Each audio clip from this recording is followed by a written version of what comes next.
வந்து தேர்தல் பயத்தில் இருக்கு பாஜக முன்னாள் தலைவர் அண்ணாமலை சொல்லியிருக்காரு மேடம். ஏங்க நாங்க பயப்படணும்? அவங்க தான் வந்து அவர் தேர்தலில் வந்து வெற்றி பெறுவதற்கு வாய்ப்பில்லை அப்படின்னு அவர் தேர்தலையே நிக்கல. அதனால திமுக வந்து தெளிவா நம்பிக்கையோடு நிச்சயமாக வெற்றி எங்களுக்கு தான் என்ற நம்பிக்கையோடு இருக்கிறோம். அவங்களுக்கு தான் தேர்தல் பயம் ரொம்ப இருக்கு. சர்ச் ஃபாதர் எழுதுறாரு லெட்டர்ஸ் மு.க. ஸ்டாலின் ஐயாவுக்கு, இந்த முறை கனிமொழி அவர்களுக்கு நீங்க சீட்டு கொடுத்தா தான் உண்மையான சமூக நீதி. அதனால் முதலமைச்சர் அவர்கள் எந்த காரணத்திற்கும் கூட திருமதி கனிமொழி அக்கா அவர்களுக்கு சீட்டு கொடுப்பதற்கு தயாரா இல்லை. என்ன பெண்ணியம் பேசுறாங்கன்னு அவங்களே எக்ஸ்பிரஸ் பண்றாங்க, நான் வந்து எம்பி வேண்டாம் எம்எல்ஏ நிக்கிறேன்னு. அதே அவங்க பண்ணல. இவங்க என்ன பேசுறாங்க, ஏன்னா உதயநிதி ஸ்டாலின் காம்படிஷனா வந்துருவாங்க. திருமாவளவன் அவர்கள் அவர் எம்பியா இருக்கக்கூடிய அவரு போய் நாமினேஷன் ஃபார்மை தூக்கிட்டு போறாரு காட்டுமன்னார் கோவிலுக்கு. திருமாவளவன் அவர்களை மிரட்டி அந்த வேட்பு மனு வாபஸ் வாங்க வச்சிருக்கிறாங்க. இதை ஏன் நான் சொல்றேன்னாங்கன்னா, புதுச்சேரியில் மொத்தம் 30 இடங்கண்ணா, 16 இடத்துல காங்கிரஸ் நிக்குது, 14 இடத்துல கூட்டணி கட்சி நிக்குது. அவர்களுக்குள்ள கூட்டணி உடன்படிக்கை எட்டாத காரணத்தினால திருமாவளவன் 3 இடத்துல எக்ஸ்ட்ரா போட்டி போடுறார். 3 இடத்துலயும் பானை சிம்பிள் கொடுத்தாச்சு. மார்க்சிஸ்ட் கம்யூனிஸ்ட் கட்சி 3 இடத்துல எக்ஸ்ட்ரா போடுது.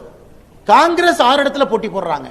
நேத்து திருமாவளவன் புதுச்சேரியில் எப்படி பிரச்சாரம் பண்றாருன்னா, தயவு செய்து யாரும் விடுதலை சிறுத்தைகள் கட்சிக்கு ஓட்டு போட வேண்டாம், பானை சின்னத்திற்கு ஓட்டு போட வேண்டாம், கட்சியினுடைய கட்டுப்பாட்டை மீறி 3 பேர் போட்டி போடுறாங்கன்னு. அதனால திருமாவளவன் நிலைமையை நினைச்சு பார்த்தா எனக்கே பாவமா இருக்கு. ஒரு கட்சியினுடைய தலைவர் கட்சிக்கு ஓட்டு கேட்பாரு, ஆனா திருமாவளவன் புதுச்சேரியில 3 பேர்த்துக்கு எக்ஸ்ட்ரா ஓட்டு போடாதீங்கன்னு சொல்றாரு. தமிழ்நாட்டில் கொடுத்த வேட்பு மனுவை வாபஸ் வாங்கக்கூடிய நிலைமையில திருமாவளவன் அவங்க இருக்கிறாங்க.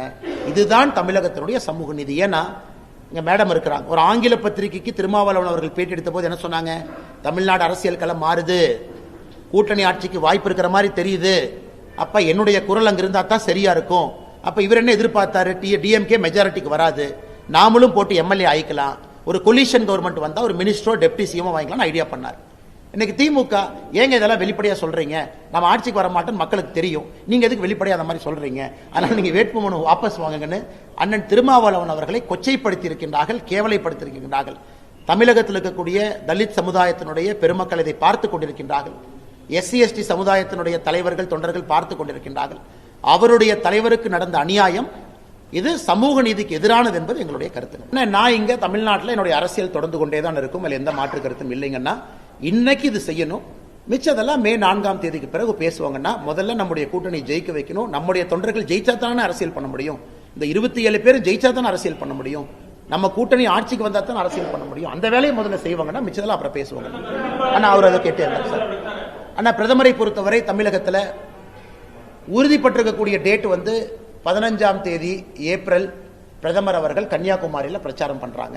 இது ஏற்கனவே நம்முடைய தலைவர்கள் தொண்டர்கள் நம்ம சொல்லியிருக்கோம். கோயம்புத்தூர் வர்றாங்க, கோயம்புத்தூர் கன்னியாகுமரி முடித்தவுடன் சில நாட்கள்ல கோயம்புத்தூர் வர்றாங்க. அந்த டேட்டை முறையாக நம்முடைய தலைவர்கள் அறிவிப்பாங்க. இப்போதைக்கு பிரதமர் 15 ஏப்ரல் கண்டிப்பா கன்னியாகுமரிக்கு வர்றாங்க. கன்னியாகுமரி முடிந்து சில நாட்கள்ல கோயம்புத்தூர் வர போறாங்க. கோயம்புத்தூர்லயும் ஒரு பெரிய பிரச்சாரம் இருக்கும். அந்த கோயம்புத்தூருக்கான டேட் ஃபர்ம் அப் பண்ணி உங்களுக்கு சொல்லிடுறோம்.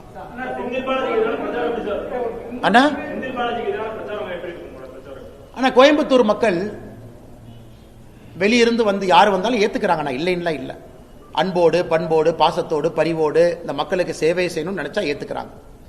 ஆனா நான் உறுதியாக சொல்லுகின்றேன், கோயம்புத்தூர்ல செந்தில் பாலாஜி அவர்களை தோற்கடிக்க போவது கோயம்புத்தூர் மக்கள் என்று சொல்வதை விட கோவை திமுக காரங்க என்பதில் நான் உறுதியா இருக்கேன். கோயம்புத்தூர் மாவட்டத்தினுடைய திராவிட முன்னேற்ற கழகத்தினுடைய தொண்டன் தலைவர்கள் யார் இருக்கிறாங்க, அவங்க செந்தில் பாலாஜியை கோயம்புத்தூர் தெற்கு தொகுதியில தோற்கடிப்பது உறுதி. எதுக்குன்னு நீங்க கேட்டீங்கன்னா நான் சொல்றேன். இவங்க எப்படி வாங்கியிருக்காங்கன்னு பாருங்க, அவங்க சீட்டு ஸ்ட்ரக்சரை பாருங்க. அதாவது சிங்கானல்லூரில் இருக்கக்கூடிய ஒரு பழைய வேட்பாளர் ஏற்கனவே சட்டமன்ற உறுப்பினராக தூக்கி அப்படி குப்பை வீசுற மாதிரி வீசியாச்சு அவரை.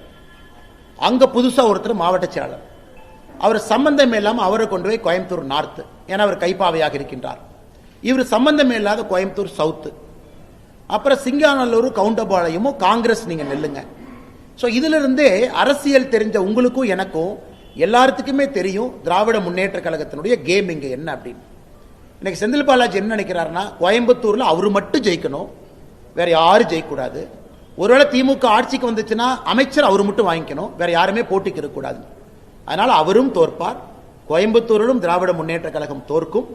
அதை கோயம்புத்தூர் திமுக காரங்களே தோக்கடிச்சு காட்டுவாங்க. நீங்க 18 உங்க கோயம்புத்தூர்ல இருக்கக்கூடிய திமுக காரங்களை நம்பி நீங்க சுயேட்சை வேட்பாளர் போட முடியாம கரூர்ல இருந்து சுயேட்சை வேட்பாளர்காரன் நீங்க போடுறீங்கன்னா கோயம்புத்தூர்ல இருக்கக்கூடிய மானமுள்ள திமுக காரன் இதை ஏத்துக்குவானா நான் கேட்கறேங்கண்ணா. திமுகவும் நாங்களும் எதிரிகள் தான். நாங்க ரெண்டே சித்தாந்த அடிப்படையில் எதிரி தான். ஆனா திமுகவும் அரசியல் கட்சி, அங்க இருக்கிற தொண்டனுக்கும் ஒரு உணர்வு இருக்கு. அவங்களும் கொடியை பிடிச்சு அரசியல் பண்றாங்க. ஒரு மானமுள்ள திராவிட முன்னேற்ற கழகத்தினுடைய தொண்டை 18 சுயேட்சைகள் கரூர்ல இருந்து வந்து செந்தில் பாலாஜிக்கு ஆதரவாக கோயம்புத்தூர் தெற்கு தொகுதியில் போட்டியிடுவதை கண்டிப்பாக ஏற்றுக்கொள்ள மாட்டார்கள். விளைவு தேர்தலில் தெரியும்.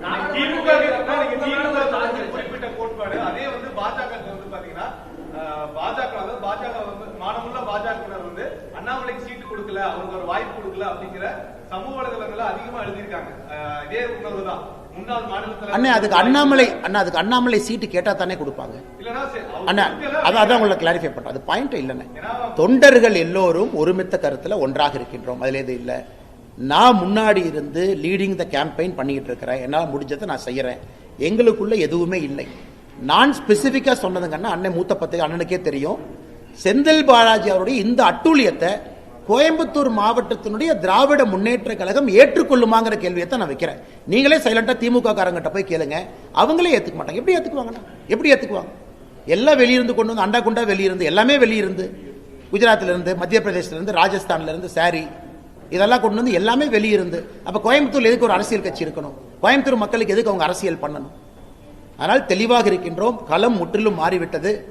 கோயம்புத்தூர் அன்னைக்கு அண்ணன் செந்தில் வேலுமணி அண்ணன் சொன்ன மாதிரி 10க்கு 10 என்பது இன்னைக்கு 11க்கு 11. அவினாஷி சேர்த்திக்குவோம் முருகன்ஜி நிற்கிறனால 11-11ஐயும் நாங்கள் ஜெயிப்போம் என்பது செந்தில் வேலுமணி அண்ணன் காலையில வேட்புமனு தாக்கல் செஞ்சுட்டு சொன்னாங்க. கொங்கு பகுதி முழுவதும் தமிழ்நாடு முழுவதும் ஜெயிக்க வேண்டும் என்பது எங்களுடைய எண்ணம். அதற்கு கடுமையா உழைப்பு. அண்ணே சத்தமா ஒரு வார்த்தை சொல்லுங்க அண்ணே.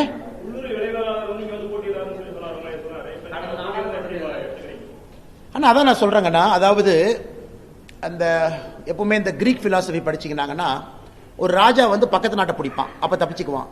தூரமா இருக்கிற நாட்டை பிடிக்க போகும்போது உள்நாட்டை விட்டுருவான். இதான் கதை. என்னை கரூரும் போய் கோயம்புத்தூர்ல எதுவும் இல்லாம உள்ளதும் போச்சு நொல்லக்கண்ணா அப்படிங்கிற மாதிரி ரெண்டும் இல்லாம ஒரு மனிதர் இருக்கத்தான் போறார். நீங்க 4ஆம் தேதி மே அந்த செய்தியை நீங்க பார்க்கத்தான் போறீங்க. கரூர் முற்றிலும் இன்னைக்கு திமுக கையில் இருந்தாலும் 4 தொகுதியும் போய் என்னை கோயம்புத்தூர்ல திமுகவுக்கு எந்த தொகுதியும் கிடைக்காத ஒரு நிலைமை வரும்போது அது பேராசை. இது பேராசை. கரூர் 4 வேணும், கோயம்புத்தூர் 10 வேணும், செந்தில் பாலாஜி அனுப்பு. செந்தில் பாலாஜி கடவுளாங்கண்ணா. அதனால கோயம்புத்தூர் மக்கள் தெளிவாக இருக்கின்றார்கள்.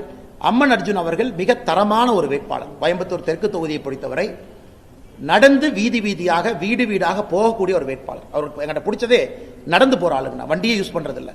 அதனால அம்மன் அர்ஜுன் அவர்கள் அங்க ஃபைட் பண்றாரு, கம்பீட் பண்றாருலாம் ஒண்ணு இல்லைங்கண்ணா. அம்மன் அர்ஜுன் அவர்களுடைய வேகமான வேலையை பார்த்து செந்தில் பாலாஜி அவர்கள் தாக்கு பிடிக்காம வெளியே கரூர்ல பாருங்க. சரி அண்ணனுக்கு நான் உதாரணம் சொல்றேன். இன்னைக்கு கரூர்ல செந்தில் பாலாஜிக்கு மாற்று வேட்பாளர் யாருங்கண்ணா? கரூர்ல செந்தில் பாலாஜியினுடைய மாற்று வேட்பாளர் அவருடைய சொந்த தம்பி அசோக். இன்னைக்கு அசோக் சைலண்டா நாமினேஷன் ஃபார்மையும் கொடுத்துட்டு இடி 1.5 வருஷமா தேடிச்சு. 1.5 வருஷமா தேடிச்சு.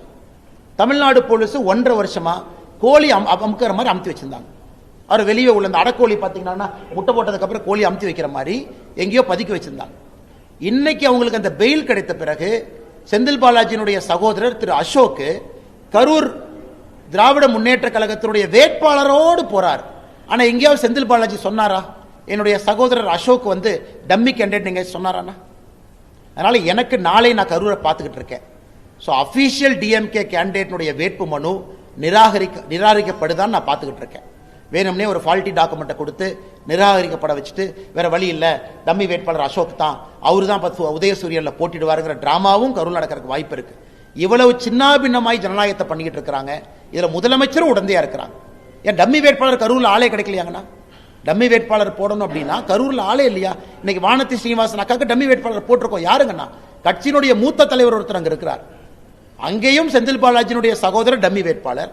கோவை தெற்குல கரூர்ல இருந்து வந்திருக்கக்கூடிய 18 பேர் இண்டிபெண்டன்ட் கேண்டிடேட்னா இது ஜனநாயகமா இல்லது ஊழல்வாதிகள் நடத்தக்கூடிய கூடாரமா நீங்க கேட்பீங்களா?